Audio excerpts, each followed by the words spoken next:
Hello everyone, it's Jack from Cultaholic, and I am thrilled and slightly apprehensive to be joined by one of the greatest villains in modern wrestling. Time out.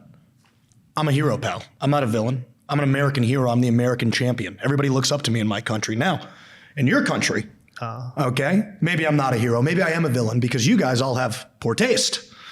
But I think I'd like you to retract that statement if we want this interview to go any further. And frankly, I don't want it to. So let's fix this. I'm thrilled to be joined by one of the greatest heroes in modern wrestling, Maxwell Jacob Friedman, a.k.a. the AEW American Champion MJF. The only title that matters. The only title that matters. From the only country that matters. From the only country that matters. There it is. Are you thrilled to be here in England? How do you feel? Oh, no. No. It has been a horrible experience from the start. Tony Khan had paid for a lovely Airbnb, lovely in quotes.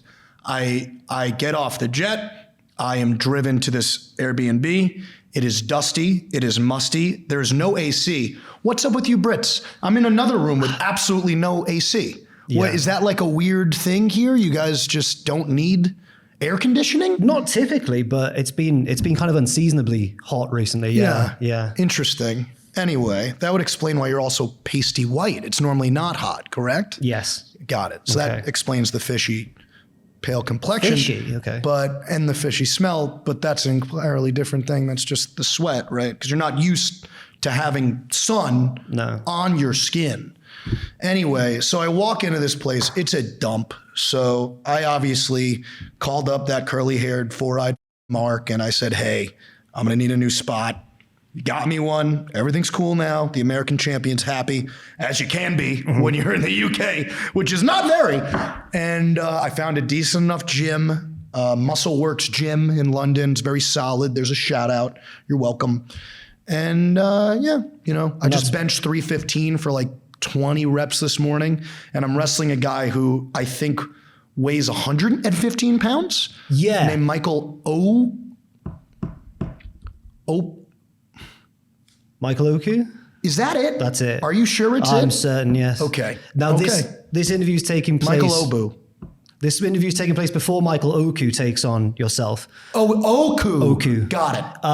But the interview will be going out after the match is taking place. Yes, I'd imagine by then I will have won, and probably handedly and fast. Because the reality is you could be heading into Wembley not as the AEW American Champion. Is there no foreseeable situation? It's funny to use the word reality when you just said something so violently fictitious, which is what Cultaholic is known for, right? That's how you guys get your clicks, just writing insane, wild, dumb, unauthentically inaccurate.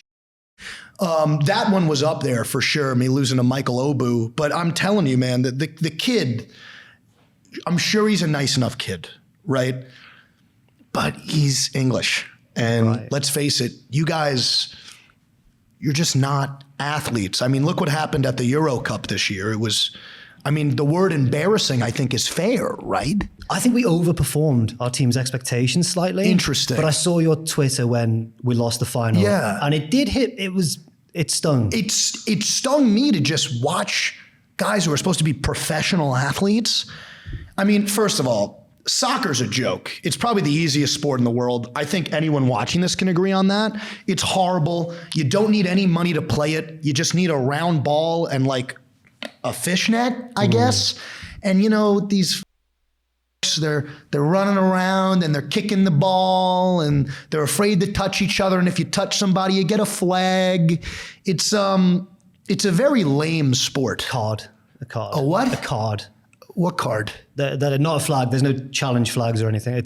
So it's not even as cool as football. You guys don't even have flags. You have cards? Yeah. Oh, that's lame. That's very lame. Okay, interesting. Heading into Wembley, of course. Yeah. You're taking on another Englishman. Yeah. I beat him, I believe, and you can correct me if I'm wrong, but I know I'm not. I beat him in 1 minute and 58 seconds. I don't know why this match is happening. It was a very decisive win. Some would say an easy dub. Some, not me, some. And I'm a little perplexed that it's happening. I mean, maybe it's because it's the kid's hometown. There's a little leniency here. Tony Khan feels bad for him. But I mean, I already got to feel the kid out. I don't see the match on August 25th at Wembley lasting longer than the last one because now I mean, I totally got the kid's number. I know all of his movements. It's going to be embarrassing, kind of like the Euro Cup. Well, I had in here in my notes that, and I'm sure you'll disagree with this, but I said there's an argument that to be made that you could be the underdog heading into this match. Oh, that's fake news. That's absolutely preposterous. How could I be the underdog when I beat him so decisively in the middle of the ring? Well, there's several points. Hometown crowd. Okay. But when your hometown crowd is filled with people that you can't understand, I mean, I couldn't imagine being poor Will Ospreay and standing in the ring and people are trying to cheer and chant for you, but you can't make out a word they're saying because they all sound so funny. Point two, a wrestler of the caliber of Will Ospreay. No, see, again, I'm going to have to disagree. Okay. There is a weird discourse around Will Ospreay that he is this great professional wrestler. What is this? That's the AEW American Championship. Yes, it is. How did I get it? Well, you defeated Will. I defeated Will Ospreay handedly. So now I'm confused. How could he be the best wrestler in the world when I beat him? Well, you say the match lasted a minute 58. A minute 58 seconds, yes, sir. In my memory, and this could just be my memory, that match lasted close to an hour. Oh, that's preposterous. Okay. No. Right. No. I mean, I did it without even breaking a sweat. It was a very fast match. The oxygen mask after the match. Oxygen mask? Yeah. No, I have not needed an oxygen mask since my 1 hour match with Brian Danielson, who, to be fair, I mean, that was a challenge. That's a guy who's incredibly talented. I mean, if you want to have discourse about that guy possibly being the second best in the world behind me, we can talk about that. But Ospreay, I mean, let's just get real here, right? The only reason people think he's talented is because I think he's a little slow and they feel bad for him. And like, look, we all have that friend, right, who did poorly in school and we all kind of want to hold their hand and make sure they're okay. Hey, buddy, how's your job at McDonald's? Is it good? You getting the fries in the bag good? Good. I'm so proud of you. You're doing so well. And I just think we're overcorrecting here with Will. I think we're just pandering too much. He's never going to get better if we keep pretending he's this next level elite talent. My third point was that regardless of what you think of Will Ospreay's ability, he is now a man driven by revenge for what you've done to his friends, his allies. That's a fair fact. I would agree with that. But my issue is, I think the only person that he should seek vengeance on is himself. I think he needs to look in the mirror, okay? Kid liked Daniel Garcia. Daniel Garcia dumped him on his head, broke his neck, left him in a pool of his own blood. Why didn't Will Ospreay save him? Now let's talk about Kyle Fletcher. Apparently, he calls this guy his brother. That's how close they are. They're brothers, right? Dump him on his head, leave him in a pool of his own blood. Where's Will Ospreay? The guy took forever to get to the ring. It was really, I mean, honestly, how far is your locker room? Well, we saw he was barricaded in the locker room, and it took him a little bit of extra time to get out of there because of the obstruction on the other side of the... I know, we saw that. It was barricaded in? We saw that on the broadcast. I don't know if you saw it in the ring, but yeah. No. I mean, I will say this. Whoever did that is probably very intelligent. Okay. Because who would want a guy to intervene, when you're just trying to have your way with a young Australian little boy? Okay. You want to have your way with that little boy. It's important to have your way with that little boy. Okay. So in summary, you find yourself... I had my way with Kyle Fletcher. Yeah. Yes. You find yourself very confident heading into Wembley Stadium. I mean, how could I not? Okay. Let's talk about all the people I've beaten upon my return. Roosh, easy dub. He takes no pinfalls either. Well, I don't know. What was that? I don't know. He took a pinfall. I landed him on top of his dome. He claimed you mess with the bull, you get the herns, right? That's what he says. The herns. I grabbed both of his herns and I dumped him on his head. He shat in his nappy and I covered him. That's what you guys call them, nappies, right? Yeah, They're not diapers here. Nappies. Yeah. Okay, fantastic. It was funny. Before I came here, somebody called me a chav. I'd imagine that's a term of endearment. I don't think that you're a chav. I wouldn't describe you as a chav, but it's not a term of endearment, no. It's not a positive thing. I think it's the Burberry scarves. That's kind of... Interesting. Over here, they wear Burberry baseball caps. Okay. Stereotypically. I'm not saying that I agree with these stereotypes, but they're typically thought of as working class, lower intelligence kind of guy. Now, there was a whole group of guys that had these weird insignias, and they were all bald, and they all were screaming at me. No. Do you know what those are called? That's right. Those are Nazis. So I land in what is supposedly this progressive, great, supreme country. And apparently you guys are Warsaw, Germany now? In World War II? What's going on? I know Warsaw's in Poland, but I know... What's that? Nothing. I think that it's Warsaw's not in Poland. Yeah. Poland doesn't exist. Okay. I think that it's been a bad week for the UK. I'd say so. Yeah, it doesn't Nazis. Will Ospreay did a terrible job saving his friend. You know, I mean, across the board, you guys are doing horrible, horrible, horrible stuff. Yeah, it's not been our proudest week. I was told not to leave my hotel, which is a 5-star hotel smack dab in the middle of London, past 10 p.m. Yeah. So that's where you guys are from. Yeah. So congrats, I guess. I don't really... My country is safe. Can I tell you something about my country? Yeah. Nothing like this happens in America. It is safe. You know, you don't have to worry about lunatics rioting in the street, nut jobs. I mean, you guys got some loons here. Very, very odd. Cannot comprehend it.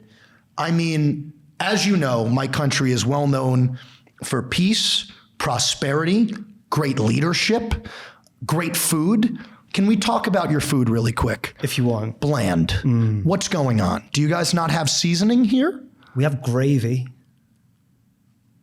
You think gravy is a seasoning? We're just gonna move. We're just gonna move to the next question. Last year, you main evented All In against Adam Cole. Of course, you beat him. I'm sorry, just because you didn't say it for some reason, which is weird. Probably because Cultaholic likes to try to make my company look. So biggest crowd, literally ever in recorded history. MJF main events the show, wins.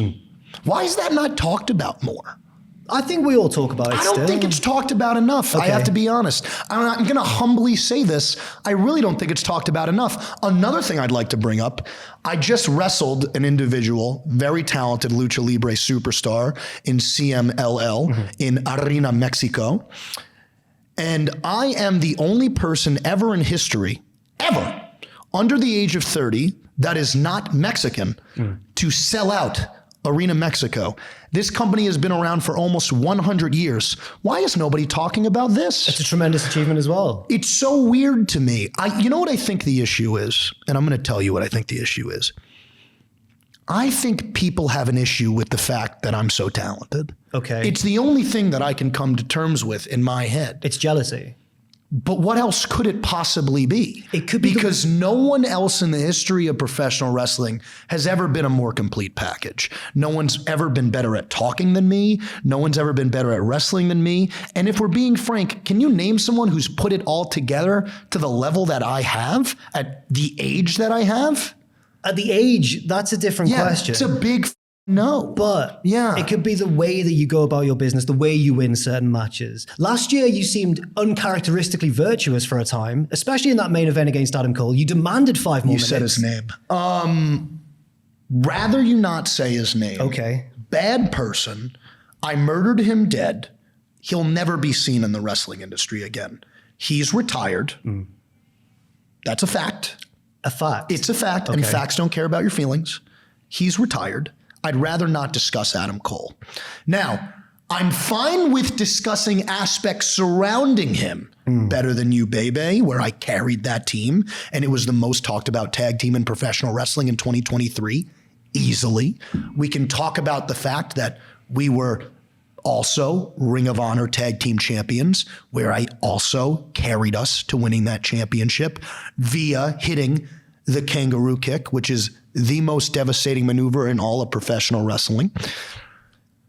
But I don't know if I want to talk much about Adam Cole. Okay. Not a nice guy. My question wasn't really about him. Good. But you interrupted before I could get to the... I don't think I would do that. That seems rude. You had a fantastic entrance in that match. Oh, yeah. On the giant throne. Yeah. Super cool, Can we expect to see... I do cool ass. Can we expect to see anything special from your entrance this time around? Well, I always do cool ass.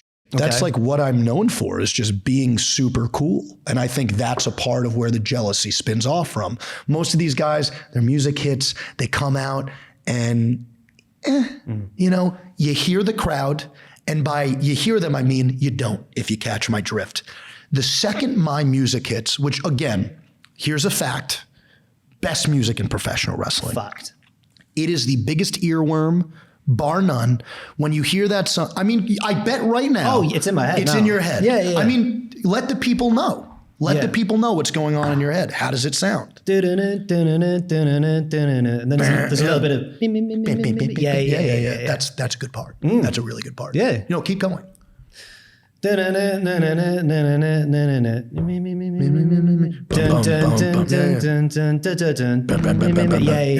Bum, bum, bum, bum. Yeah, it's the best song in the world. Yeah. It's very good. I wrote it.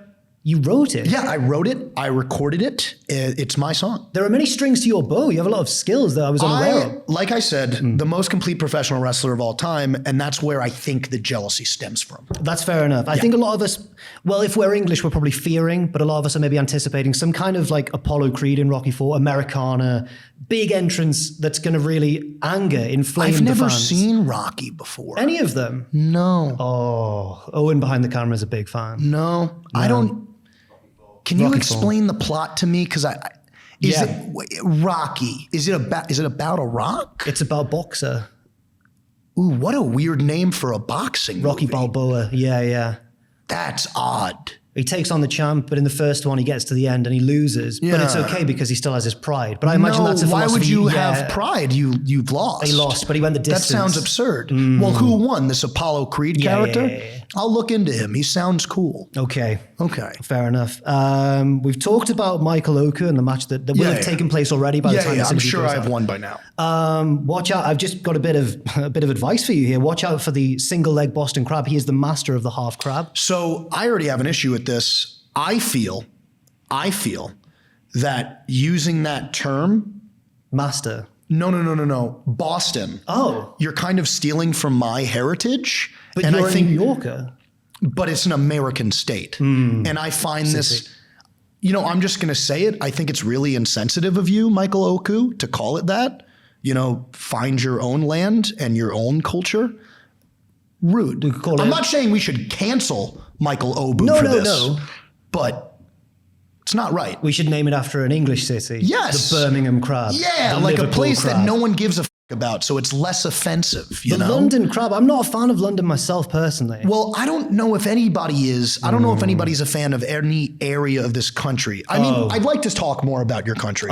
So you guys, you go places, you plant your flag there, you claim it as your own. You steal all of the lineage, the culture, you claim that it's yours, and then you walk around like you're these like great liberal human beings when really, when you think about it, you're all scum of the earth. How do you feel about that? I personally don't agree with a lot of the politics we've seen in our country over the past. I mean, it's kind of call it politics. A lot of it's just hate, isn't it? Yeah. And I don't personally agree with that. Do you agree the Tories ran this place better? They seem like they really had their heads on straight. Oh, no, I don't. I really liked those guys. They seem like they got it. Okay. They're kind of elitists. They prefer the rich. They prefer the successful. The good people, the people that help your society move forward and far away from Nazis and Boston crabs and stealing other people's things. They kind of prevent opportunity for working class people. The poors. You don't want the poors to have opportunities because then things get messy. This is why America's doing so well. The 1% is the reason why we have an American champion. Could you imagine if I was born poor? I would have gotten nothing. It's disgusting. So I don't want to talk about it. I wouldn't be the talent that I am today. And you guys wouldn't have the incredible professional wrestler, the generational talent that is MJF, if I grew up in a country that allowed people like that to have opportunity. And that's why America's better than England, amongst many other reasons. It seems like you generate headlines wherever you go. In AEW recently, it's hit all the news headlines. I would be a bad interviewer if I didn't ask about this. There's been all these reports of a backstage incident, a blow up, whatever you want to call it, with Dr. Britt Baker. Very real. Yes, it all happened. Hey, tell me if this passes the smell test, okay, asshole? I barge into a woman's locker room. I scream in the face of an 110-pound woman, and then I physically threaten her by punching a wall in her vicinity, and I don't get suspended. Does that pass the smell test to you? No.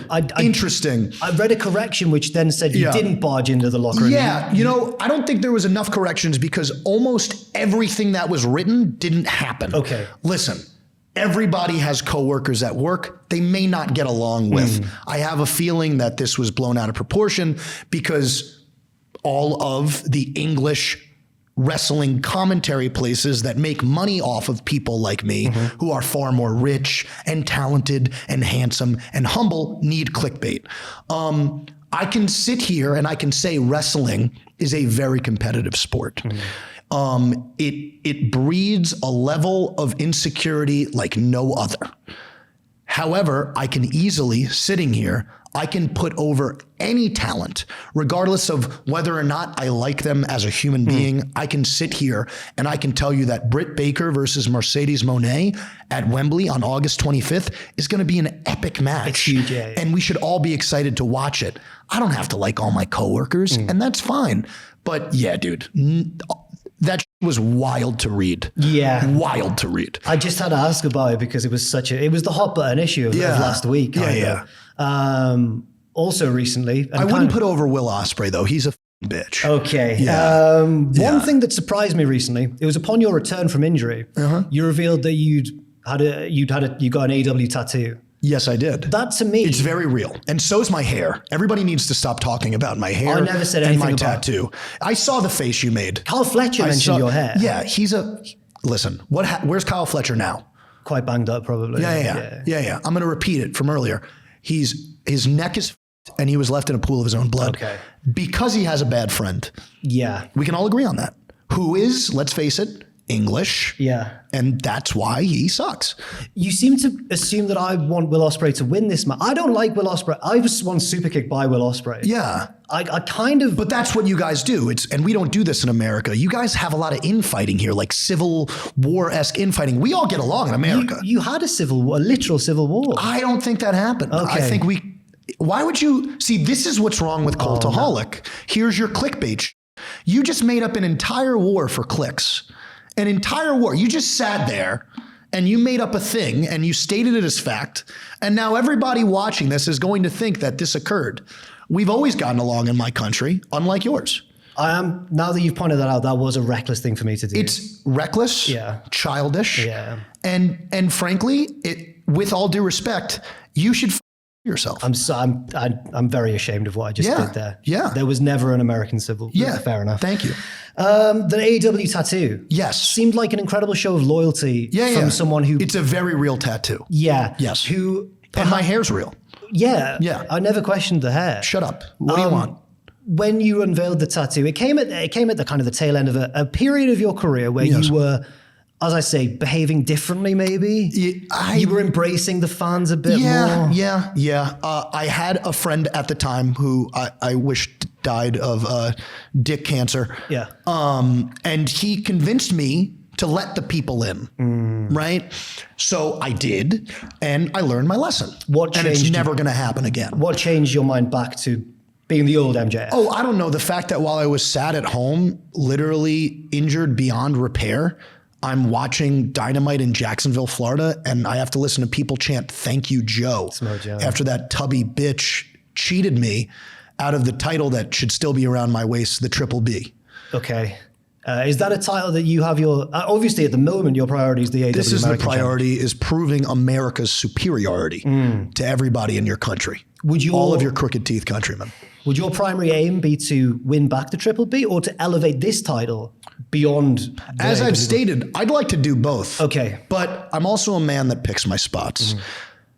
I've come back from injury, and I will tell you this candidly. So here's a little clickbait for you. I'm still not 100%. Okay. I had to come back because I don't know if you noticed this. The show, without me, blew a bag of dicks. So I came back a little bit earlier than I probably physically should have. The funny thing is I was still able to beat Roosh Templario. Soon it'll be Michael Oku, Kyle Fletcher, and Will Ospreay, right? And I'm going to do it again on August 25th. And that's me at 80%. So Swerve Strickland is the AEW World Champion right now. If Bryan Danielson wins that title, that's a good time for me to pounce because I can beat Bryan. I've done it before. I've proven it before. Swerve Strickland, unfortunately, I will give him his credit and his just due, is an incredible in-ring technician who I have not faced at this stage of professional wrestling. I've wrestled him numerous times when I was a very young lad, as you people would say in this god-awful third world country. I feel I need to be 100% before I get in the ring and challenge a Swerve Strickland. I don't think I need to be 100% before I would get into a ring with, say, a Bryan Danielson. Do you have a prediction for that match? Do you have a pick? This is tough. Bryan Danielson is a dirty, grotesque hippie, and Swerve Strickland is a dime store rapper. I prefer Max Caster's raps. They're much more intelligent. They're much more thought out. And if we're being honest, everybody likes Caster more than Swerve. I mean, I see it all the time online. People love Max Caster. Platinum Max is what they call him. We had a falling out, unfortunately, but it's fine. I blame Jay White for that. Beat that guy on one leg, by the way.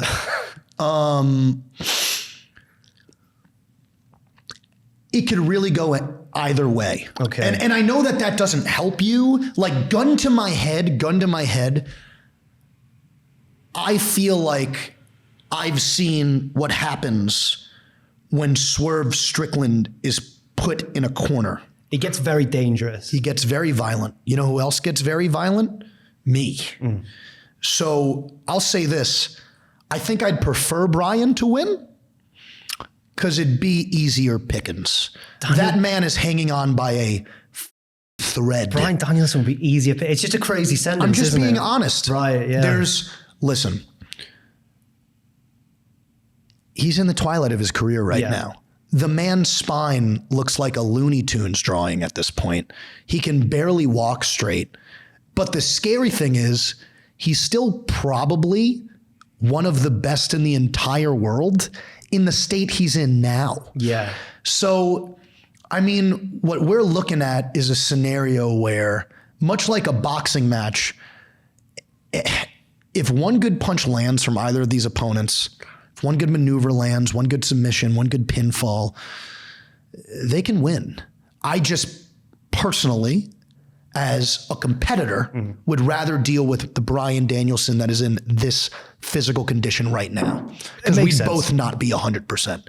And also I beat him handedly in the greatest Iron Man match of all time. It was a back and forth match. Wasn't it just an hour of me beating the shit out of him? I'd need to rewatch the footage, but I don't quite remember it that way, but you could be right. I probably am. My next question. Yeah. Would you want to wrestle Shane McMahon?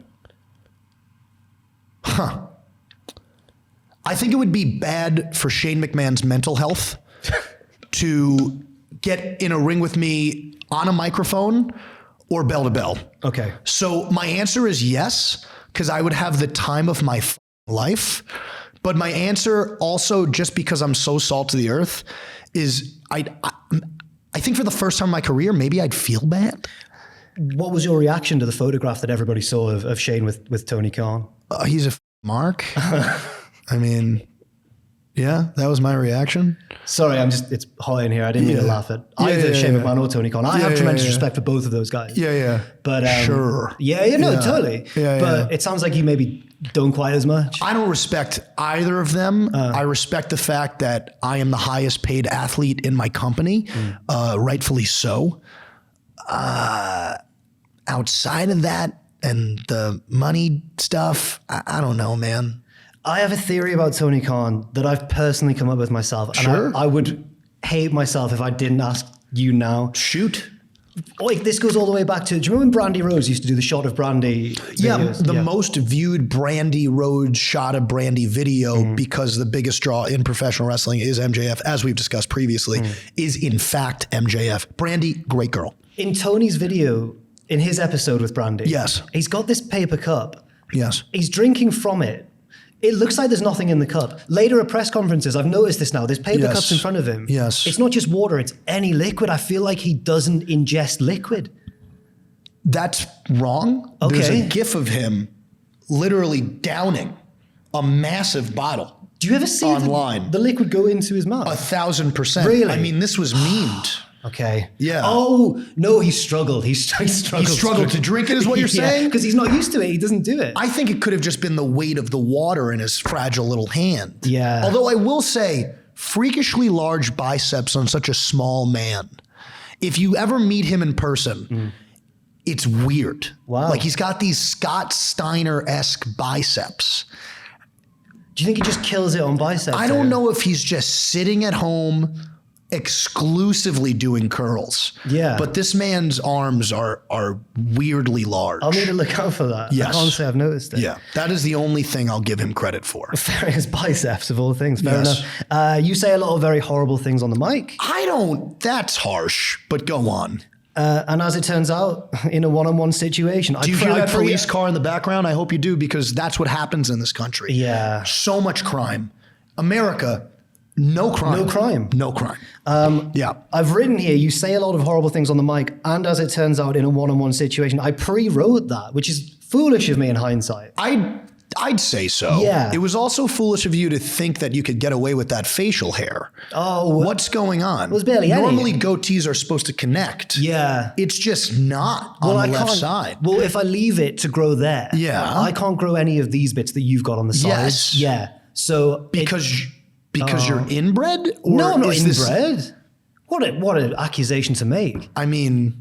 Normally people online say like, I look like a child, I look like I never went through puberty, that sort of thing. But I've never had inbred's the first one I've ever had. Have you considered that you could in fact be inbred? Do your parents look very similar? No, they don't, no. They don't? No. They don't both have blue eyes and blonde hair? No. Really? Yeah. Interesting. Yeah. Are you lying on air because you're kind of panicking right now, thinking about it? I know it seems like I am, but I can promise you I'm not. Do both your parents look 11? No. Okay. But so I know I do. It just skipped a genetic lineage. Like it's just like normal looking adult, man baby. And then I guess you just kind of have to cross your fingers and hope if you do find a woman that will allow you to enter them, that your child will in fact grow up. Yes. Yeah. Interesting. Yeah. Yeah. You say a lot of horrible things on the mic, and as it turns out in a one-on-one situation. Again, harsh. We know that you're a big fan of a man who was very abrasive on the microphone, Rowdy, the legendary Rowdy Piper. You've named your cat after Rowdy I most certainly did name my cat after Rowdy Piper. Now we know that. We also know that you, as a child, were a fan of CM Punk. Yes.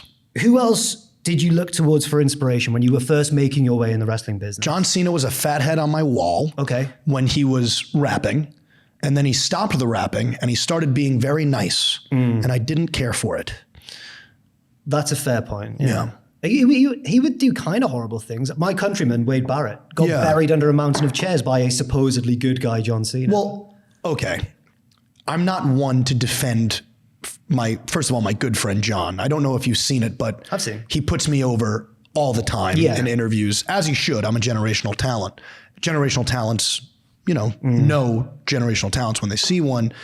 I think we can all agree that your people are rude and abrasive and loud and obnoxious and very arrogant.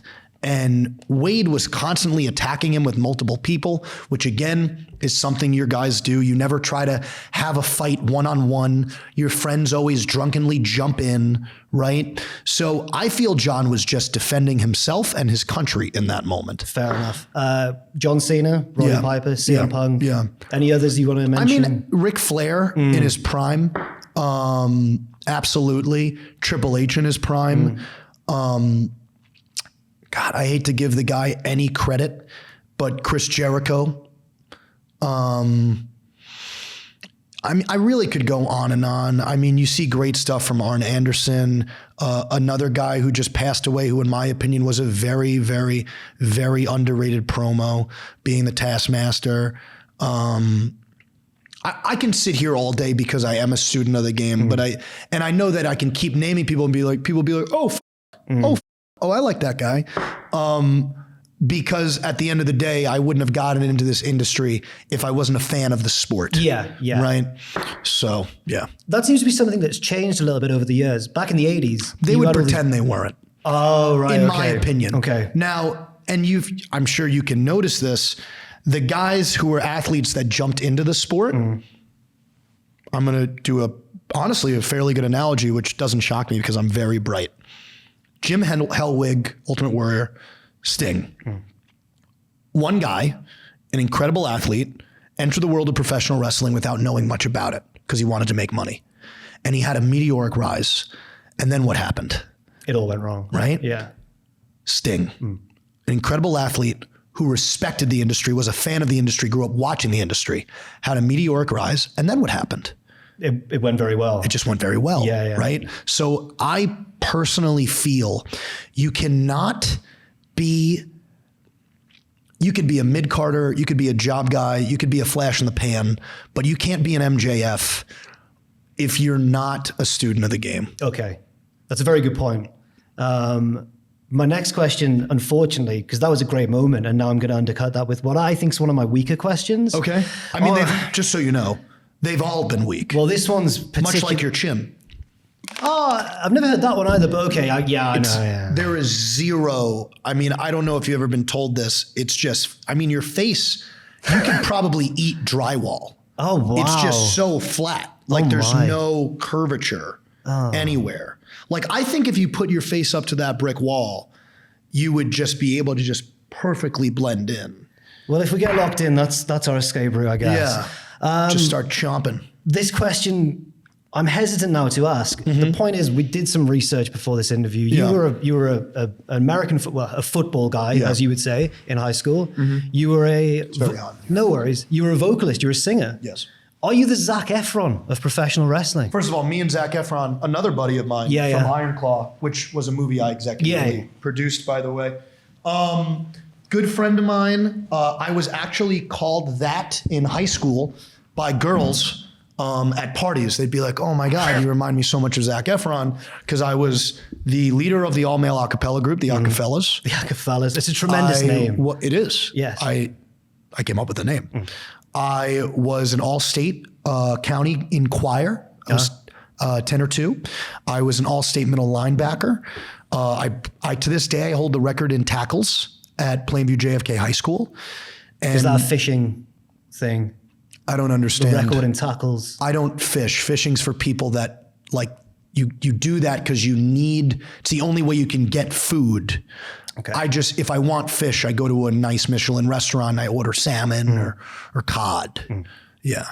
So you would say, yes, you are the Zac Efron of I think that's more than fair. Fair enough. Yeah. And we're both wildly attractive. Are you the best singer in professional wrestling today? Hands down. Yeah. Joe Hendry? Joe Hendry, sweet kid. I would murder him. He's got a great voice. Yeah. Yeah. Chris Jericho, who you duetted with once. Don't.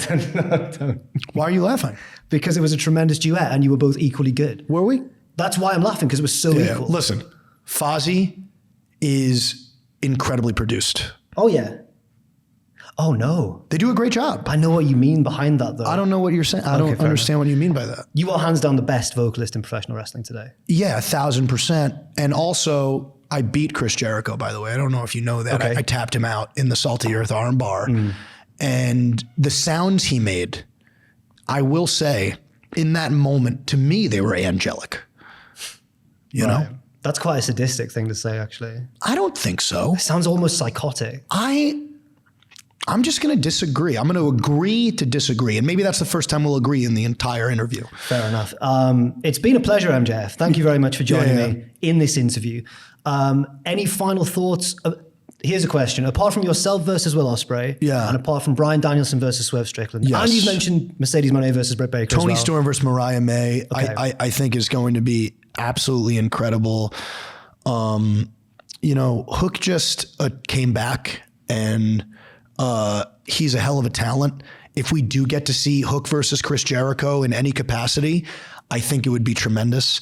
I like to poke fun at Chris, but at the end of the day, he's been one of my mentors in this industry. Yeah. I've been under the learning tree, if you will. I think that match could be a tremendous showcase for a young talent like Hook, who's just needs that one last bit of, steam and recognition. My God, I know there's more there. Did we just announce Okada versus Claudio Castagnoli? It's been announced, but I don't think the date has been set for the match yet. I see. So it's not set for Wembley. Not at the time that this interview is being recorded. I'm not certain. Okay, I don't think because so. I saw scuttlebutt online. People were saying, yeah. So look, if that does happen, I mean, holy fucking shit. Yeah. Look, whatever Hangman Page gets up to. Whatever Hangman Page, he's a bitch. I beat him. Oh, right. Okay. I literally, that's how I got this diamond ring. And he's probably never going to wrestle me again because he knows I would absolutely tear him in half. Respectfully. Yeah. Respectfully. Look, I talk a lot of shit. It's what I do. But at the end of the day, I don't think we're the best wrestle is just a catchphrase. I think it's the truth. I think we have just an insane level of talent bell to bell. Now, on the microphone, different discussion. I think that's why I stand out more than everybody else, because everybody else sounds like a bumbling idiot, with all due respect. But yeah, I mean, when you look at our roster, Bryan Danielson, Chris Jericho, Claudio Castagnoli, Jon Moxley, MJF, Okada, Malachi Black, Brody King, Jesus Christ. I'm excited for Will Hobbs to come back when he's healthy. I don't want to say Will Ospreay, but some people like him. Kyle Fletcher just proved a point, I feel. Daniel Garcia, I think he's dead. Yeah. But he seemed like he was okay at wrestling. He was on his way, yeah. Yeah. It's unfortunate that Will wouldn't help him in that situation. It's just really sad. It's Will's fault. I mean, you said it. Okay. But yeah, we have some incredible talent. I could sit here and I can go on, and I'm sure I'm going to get for not mentioning every single person, and they're going to be like, well, why didn't you say me? Like, I'm sure Christian Cage is going to send me a text. So Christian Cage, Adam Copeland, Dax Harwood, Cash Wheeler, the Acclaimed, the Young Bucks. Should I just sit here and name the whole roster? No, I think you've made a very good point. Hold on, maybe I can do that. Oh no, we can't. Phone on. No, I think we need to wrap Are you this sure? up. Yeah. Okay. Yeah. Did I mention me? You mentioned you about fifth though. I was surprised. Well, I have to try to be humble, because when I'm not, people at my job, they get really upset. You're doing a great job. Really? Yeah. That means a lot. Thank you very much, Maxwell Jacob Friedman, for joining us here at Cultaholic Wrestling. I've been Jack the Jobber. I'm going to cut you off. August 25th, Will Ospreay, I'm going to decimate you in front of your crooked teeth countrymen. I am going to prove that there's only one man in professional wrestling that deserves to hold the American Championship, and that is the American hero Maxwell Jacob Friedman. Will Ospreay, you're a hell of a talent, but you don't have what it takes to beat me because you lack a killer instinct. You refuse to hit the Tiger Driver 91 because you're a Nancy boy. You guys say that here, right? Some of us do. Okay. You're a Nancy boy, and you are going to lose on August 25th in front of a packed out house in Wembley Stadium. And I am going to prove once and for all that when people say best in the world, there should only be one name synonymous with that phrase, and that's Maxwell Jacob Friedman. And for that bit of information, Will Ospreay, you can thank me later. We're done here.